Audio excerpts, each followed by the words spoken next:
Hi, my name is Michael East. You may remember me from having visited my website before. I'm going to talk now about a condition called adenomyosis. Now, it is a condition you may have heard of, but you may not, but it is increasingly being spoken about because we are probably diagnosing more frequently now.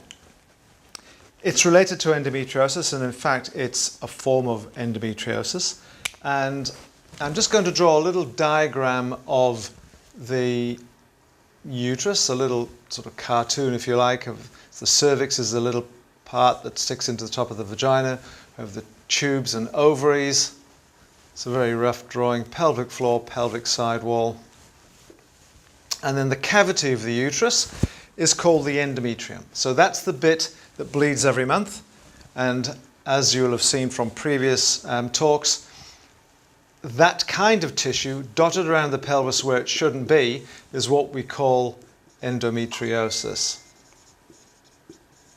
Now, that's familiar to many of you, but what a lot of people haven't heard of is when that kind of tissue is dotted around within the muscle of the uterus, which is where it shouldn't be because most of the uterus is a muscle bag just designed to hold a pregnancy, and that tissue should only be in the lining or carpeting the building, so to speak. When it's there, we give it the term adenomyosis.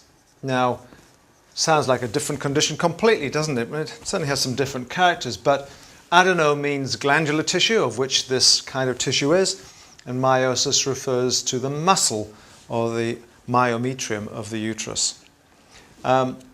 It also tends to grow and bleed in response to the signals from the ovary throughout the cycle, and it can cause the uterus to overly cramp and cause pain derived from the uterus, and it seems to increase the chance of breakthrough bleeding on hormonal forms of contraception as well.